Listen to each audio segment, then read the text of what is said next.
The 2008 recession was terrible. 2.6 million people lost their jobs in the US alone. The Great Depression was historic. If it wasn't, why would they call it great? But guess what? Between 1929 and 1932, only 12 million people were unemployed in the US. Now that we are in for the really great one, COVID-19, which started less than 4 months ago, and by now, according to Washington Post, 22 million people are already unemployed in the US alone. Nothing in history is even close to this. Nothing. So what are we expecting? Since we might be in this hell for the next couple of months. Well, if the whole world loses 50 million jobs at the end of this pandemic, then we are lucky, because the numbers might even rise to as much as 100 million or more with the rate at which the virus is spreading. In today's video, I'll be sharing with you what I think you should do to prepare for what is coming. And I'd like to warn you ahead by saying, I really don't expect many people to be able to do what I'm about to recommend. If 1% of the people who watch this video can do what I'm about to suggest, I'll consider myself extremely lucky. If you're an entrepreneur or an ambitious person, we specially invite you to join our motivational channel, which was designed to give you daily inspirations so that you will have the strength to pursue and achieve your most important dreams. We call this channel Hunt TV, and you can join in the description box. 1. Make sure you don't need a job ever again. When I was around age 18, I got to understand how unemployment is by far the biggest problem in my country. I then decided that I will never in my life need a job.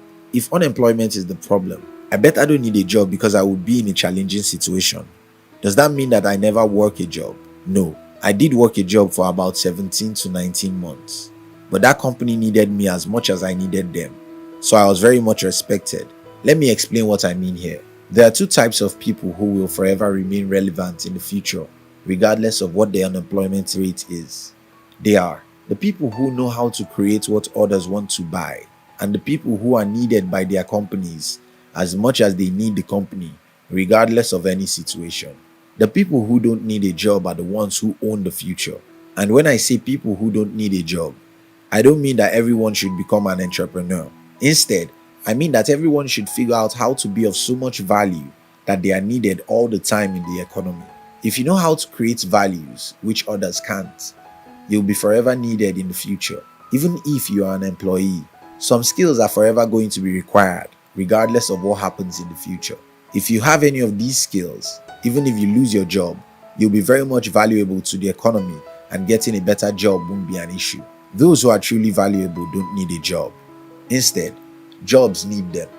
2. Value is skill. When I was an employee, one day, my boss wasn't able to make it to the meeting he had scheduled with the company's clients, so I had to chair the meeting. When the meeting was over, I heard people saying, even the boss can't handle people this way. What people don't realize was that years before the meeting I had with the company's clients, and even before I got the job, I had spent my time reading about and practicing leadership, public speaking, and human relationship.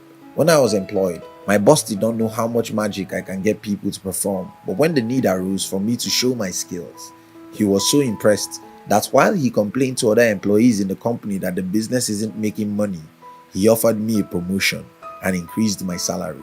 This, I tell you, is going on in all companies. While some people are being fired, some people will be bribed to remain in the company just because such people are needed more in times of crisis than a time of peace. And it's not about your degree. It's not even about how many hours you work each week. It's about your skills. It's about what you're able to do, which most people cannot.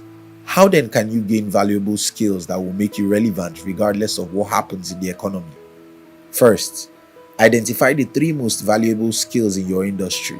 Then, go out and buy at least 3 books for each of the skills. Don't just buy any book. Buy books with a great review so that you won't waste your time reading junk that won't make you better. You can also look at the internet and download a lot of free books. For me, as an entrepreneur, the 3 most important skills are marketing, communication, and leadership. I've read more books on marketing in the last decade than most entrepreneurs. The reason is that I want to know what makes people open their wallets and know more than any competitor. Because of this single skill, I've competed in the market with people who are far bigger than myself and won a larger market share, not once or twice. I hope you get my point here. Identify the three most important skills in your industry and be ready to acquire those skills and be better at it than anyone else. Read and practice those skills, and you will soon become very much valuable to any economy, good or bad. 3. Start thinking like animals. When a bird is hatched, just within 15 to 21 days, it leaves its parents and becomes independent forever. Snakes leave their mothers almost immediately after they come to life. Humans are the only creature who depend on others for 70 years. And the reason for that is simple. We've been conditioned to do so. School has programmed everyone to think that someone is out there to give them jobs, and all they have to do is to get a degree. If people have been programmed to think independently, most people would never have needed a job at all. Then someone will tell me, but it's not easy to build a business or pursue your dreams. Yes, but why do you want it to be easy? How do you think it's easy for fishes to be independent of its parents? Why do you think it's easy for birds to cater for their own needs independently? Who told you that insects and other millions of animals who look for their foods all alone without the help of any government find it easy? Animals are independent not because it's easy, but because there is no other way. Humans depend on jobs and fellow humans not because they cannot be independent, but because it's easy to blame others or rely on them than to face our fears.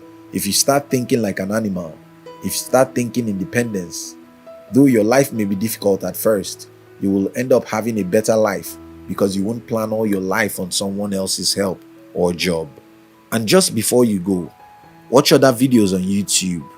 If you're an entrepreneur or an ambitious person, we invite you to join our motivational channel. The objective of the channel is to give you daily inspiration so that you will have the strength to pursue and achieve your most important dreams. We call this channel Hunt TV, and you can join in the description box. We love you.